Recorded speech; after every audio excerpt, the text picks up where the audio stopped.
Ya, selamat pagi semuanya. Jumpa lagi dengan saya Dr. Haryo. Kali ini kita akan membahas cedera kepala yang di bagian kedua setelah kemarin saya berikan reviewnya. Oke, di sini ada yang harus Anda perhatikan. Ya, kalau sesuai dengan buku ini maka ya sudah ikutin aja buku ini. Jadi untuk cedera kepala ada beberapa kasus yang mungkin terjadi. Salah satunya yang ini nih. If the Glasgow Coma Scale is less than 13, ya, in less than 13, kurang dari 13, kemudian dia dihitung 30 menit setelahnya. Oh, pada saat dia dihitung, jadi mungkin dia sekarang 14 sampai 15, tunggu 30 menit lagi, Anda hitung GCS-nya jadi 13. Apa yang harus Anda lakukan? Yang harus Anda lakukan adalah mencari atau merencanakan untuk evakuasi, ya. Evakuasi ini kemungkinan ada yang harus dioperasi seperti saya bilang tadi, ada perdarahan yang ngumpul dan lain sebagainya. Nah, untuk itu jangan memberikan apa-apa, ya, jangan diberikan apa-apa. Mungkin yang boleh minum, karena memang untuk operasi itu harus dalam keadaan perut yang kosong. Nah, yang terpenting juga adalah jangan memberikan morfin kecuali itu memang ada cedera atau nyeri yang amat parah yang berasal dari cedera tersebut. Karena di sini ditulis if you give morphine, note down that you have done so. Maksudnya dicatat nih ya. Together with the dose time and route administration both and the medical record using waterproof in the Oke. Jadi kalau memang Anda harus memberikan morfin, ya, lakukanlah pencatatan dengan benar, ya, pencatatan dengan benar, terutama pada rekam medis si pasien tersebut, ya, menggunakan waterproof mark. Ini sampai ditulis nih spidol yang anti air dan lain sebagainya. Jadi ampulnya kamu jangan buang, ya, kamu tulis di situ buat siapa. Ya, pakai plastik, pakai mana, pakai spidol yang waterproof, ya. Lalu kamu tulis di situ kenapa kamu kasih morfin, anjuran morfin dari siapa. Kalau yang dari kamu ya tulis saja dari kamu, berapa dosisnya, disuntik lewat apa, lewat IV, lewat IM, atau pemberian dengan obat-obatan tablet dan lain sebagainya. Sehingga nanti kalau menjadi pertanyaan tentang morfin itu jelas. Ya, jelas kapan kamu makainya, ya, bagaimana cara pencatatanmu itu jelas, ya. Oke, sebelum saya lari ke masalah yang lain, saya mau menjelaskan dulu, ya. Tadi kan Anda sudah nonton GCS itu ya, kurang lebih 10 menit. Oke, saya akan bahas di sini. Jadi GCS itu adalah perhitungan, ya, cara kita menghitung di angka berapa tingkat keparahan dari cedera kepala kita, ya. Oke, yang pertama itu ada 3 metode, ya, ada 3 metode yang dilakukan, yaitu untuk respon membuka mata, yang satu lagi respon verbal, yang satu lagi adalah respon motorik, ya. Nah, untuk yang respon mata itu biasanya kalau udah spontan gini ya, kita datang, dia buka mata spontan atau kita panggil Pak, lalu dia buka mata, itu nilainya 4, ya. Tapi harus diingat ya, antara verbal dengan motorik itu biasanya nilainya nggak jauh-jauh amat. Jadi kalau I-nya 4, motoriknya 5, mungkin responnya 5, ya, itu mungkin bisa. Tapi kalau I-nya 4 tapi verbalnya 1 atau 2, lalu motoriknya 2, nggak mungkin, ya, nggak mungkin. Jadi biasanya kita ngambil gampangnya ini spontan nih, ya udah berarti tulis aja GCS 14 sampai 15, udah begitu aja, ya. Tapi itu biasanya Anda mengerti setelah mengetahui dari beberapa pasien yang Anda hitung di GCS. Lalu kalau A itu nilainya 3, itu bila dia bisa buka mata dengan rangsangan suara, Pak, bangun Pak, gitu ya. Lalu dia buka matanya, lah itu berarti 3. Tapi begitu kita datang, ketemu si pasiennya, dia buka mata ngeliat kita tuh nilainya 4. Ya, kedua dengan rangsang nyeri, beri rangsang nyeri, biasanya ditekan di tengah dada sini, tapi hati-hati pelan-pelan, jangan sampai tulang dadanya hancur, ya, atau rusak atau cedera. Atau bisa juga dari kukunya dipencet seperti ini, ada rangsangan nyeri. Dengan rangsangan nyeri dia buka mata, berarti nilainya 2. Kalau tidak ada respon sama sekali, maka nilainya 1. Itulah kenapa dia GCS itu nilainya 3. I-nya 1, motoriknya 1, verbalnya 1, motoriknya juga 1, dijumlah 3. Kalau dia maksimal 4 ditambah 5 ditambah 6, ya, itu adalah 15. Oke, lalu sekarang respon verbalnya, berorientasi baik. Pak, ini di mana, Pak? Oh, ini di dalam kapal apa? Kapal ini. Ini kapan, Pak? Pagi, siang, sore, malam, gitu ya. Kalau dia masih nggak bisa jawab, coba orientasinya diganti yang lain. Pak, ini pagi, siang, atau malam, Pak? Gitu ya. Kan biasa kelihatan di hospital ada jendelanya tuh. Ya, kalau malam ya kelihatan gelap emang. Atau jarang sih, biasanya, Pak, ini bulan apa, Pak? Tahun berapa, gitu. Itu biasanya jarang seperti itu. Ya. Terus kalau yang keempat, bingung dia, berbicaranya ngaco, sering bertanya ulang-ulang, ini di mana ya, ini di mana ya. Dia bisa ngomong bagus gitu lah, tapi dia selalu nanya kayak orang bingung, ini di mana, saya kenapa, dan lain sebagainya ya. Itu biasanya nilainya 4. Kalau 3 itu biasanya kata-katanya saja nggak jelas. Misalnya, aduh Pak, aduh, gini, aduh, udah ditanya apa juga jawabannya aduh aja udah, ya. Itu biasanya nilainya 3. Kalau 2 tuh nggak ada keluar kata-kata dia, cuman mengerang tuh gimana, seperti itu, ya. 1 itu respon, ringnya nggak ada. Oke, sekarang motorik, ikutin perintah dia. Pak, coba gerakin tangannya, Pak. Digerakin sama dia. Gerakin jarinya, Pak, digerakin sama dia, ya. Terus melokalisir nyeri, ya. Jadi caranya Anda tekan di sini, ya. Perhatikan.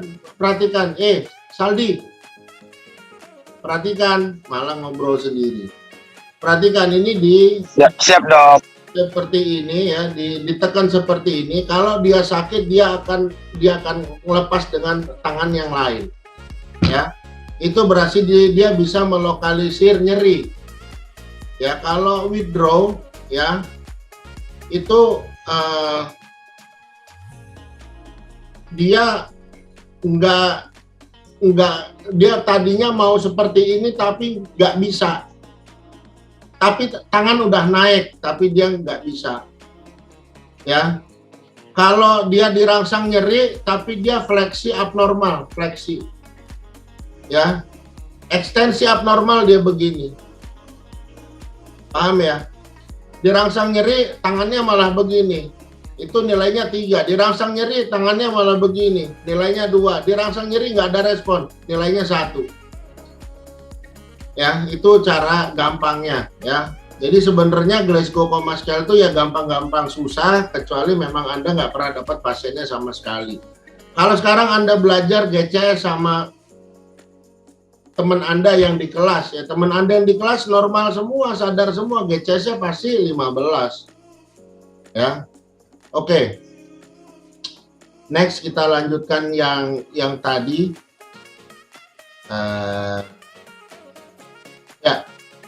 Ya. Nah, ada lagi keadaannya seperti ini. Ya. Ini memang agak ngebingungin sih bahasanya, tapi maksudnya mungkin seperti ini ya. Kalau bahasa Inggrisnya adalah seek medical advice about the advisability of a proposition if the Glasgow Coma Scale score is 13 or more, but dia GCS-nya 13, akan tetapi 1, pasiennya itu umurnya lebih dari 65 tahun. Mana sini? Oke. Bentar. Ya. Dia bilang seperti ini nih. Mana tadi? Kok hilang ya? Oke, dia bilang seperti ini, ya. Kalau yang di atas ya, dia GCS-nya kurang dari 13. Itu dirujuk atau dievakuasi. Ini GCS-nya 13 atau lebih. Sebenarnya tidak harus dievakuasi, tapi ada tapinya. 13 yang mana? 13 yang satu. Pasiennya lebih dari 65 tahun. Ya. Terus dia 13 tapi dia keadaannya jatuhnya itu kepala duluan dengan ketinggian 1 meter lebih atau lebih dari 4 anak tangga. Ya, dia jatuhnya itu kita ketahui kepala duluan dengan ketinggian lebih dari 1 meter atau lebih dari 4 anak tangga. Walaupun GCS-nya 13 tapi tetap aja konsul dan siapkan untuk evakuasi. Ya memang di sini kita memang tidak diajarkan bagaimana menyikapi atau menangani cedera kepala dengan GCS yang rendah secara mandiri di atas kapal. Karena memang itu akan sulit banget pemahamannya buat Anda semua. Yang notabene memang untuk pelajaran ini hanya dititik beratkan bagaimana Anda caranya melakukan pertolongan pertama atau perawatan pertama yang diperlukan untuk si pasien tersebut.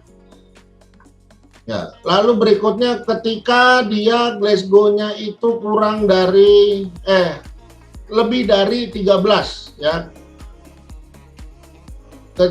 Lebih dari 13 setelah 30 menit dihitung lagi semenjak kejadian. Jadi waktu kejadian dihitung 30 menitnya lagi dihitung. Ya. Dan lebih dari 13. Kalau seperti itu gimana? Ya udah, taruh dia istirahatkan dia di kamar, di kasur, ya. Jangan berikan apa-apa dulu kecuali air, ya. Kita lihat biasanya dia ada mual karena ini memang berhubungan dengan perut. Biasanya dia di kepala, perutnya jadi mual, itu biasa udah. Jangan berikan apa-apa excessive of water, tetesan-tetesan air gitulah. Reassess the patient frequently. Hitungnya diulang lagi. Yakin nggak kamu 13, di atas 13, diulang lagi. Ya. After 2 hours juga cek lagi, mana tahu dia mengalami amnesia seperti tadi yang saya sudah jelaskan, retrograd atau antegrad, ya. Lalu di bawahnya ini ada dia bilang seek the medical advice with a few people if anyone. Oke. Ada juga kita harus mengevakuasi orang tersebut, ya. Seharusnya kalau dia setelah 2 jam, dia harusnya itu 15. Tapi ini less than 15, less than 15. Kalau 14 mungkin nggak gitu dihitung ya, tapi dia 13. Kamu yakin dia nggak ada apa-apa, nggak ada cedera apa-apa, 2 jam setelahnya kamu hitung, tapi kok masih di bawah 15, 13 biasanya. Nah itu kamu juga harus rujuk. Ya, lalu dia muntah lebih dari 1 kali, kamu itu harus rujuk juga. Dengan GCS berapapun, dia ada muntah. Seizure, kejang-kejang. Retrograde amnesia, about the period 30 minutes or more before the accident. Amnesia retrograde ya, sebelum kejadian itu. Ya, about the period 30 menit, ya. Sebelum kejadian 30 menit dia lupa tuh apa kayak gitu. Itu mungkin ada kerusakan juga di bagian otak yang lain. Nah, saya juga sebenarnya belum paham, belum tahu nih maksudnya kerusakannya ada di mana, ya udah ditunjuk aja. Lalu if the Glasgow Coma Scale score is 15, the maximum, 2 hours after the injury and none above warning sign are present. Nah, kalau dia sudah 2 jam tapi tidak ada tanda-tanda, ya sudah, balik lagi dia ke mana, taruh dia di kasur, ya, di hospital, maksudnya dirawat inap, have an attendant monitor the patient condition. Jadi kamu harus menugaskan 1 orang untuk memonitor kondisi dari pasiennya, ya, at least every 2 or 3 hours for the next 24 hours. Setiap 2 sampai 3 jam diperiksa lagi kondisinya, GCS diperiksa lagi, tanda vitalnya juga diperiksa, jangan lupa. Waking the patient if need be. Ya, bangunin pasien kalau memang diperlukan.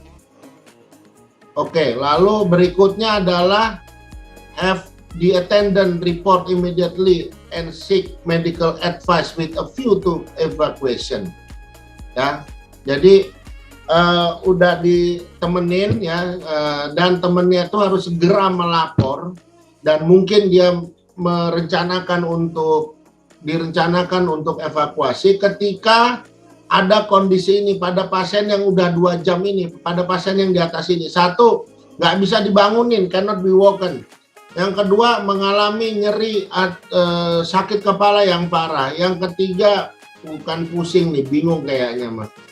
Unsteady when trying to stand, dia nggak stabil untuk berdiri. Adanya kejang, incontinent urine or feces, buang air kecil dan buang air besar yang terputus-putus, ya tidak tuntas.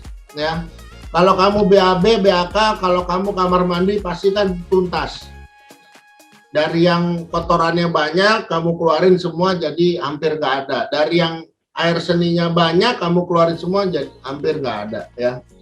Tapi kalau inkontinent itu nggak bisa tuntas. Paling nanti berkurang seperempatnya seperti itu. Karena memang ada gangguan pada saraf biasanya. Kalau gangguan pada saraf tuh biasanya ya karena mungkin dari otaknya juga.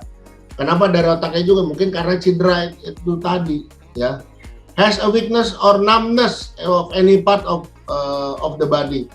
Adanya kelemahan atau baal ya pada beberapa bagian dari tubuh, itu harus kamu perhatikan. Jadi kalau berhubungan dengan cedera kepala, kalau saya bilang ya, kapan orang yang mengalami cedera kepala harus Anda evakuasi, harus Anda perhatikan untuk dievakuasi? Ya, jawabannya sepanjang ini.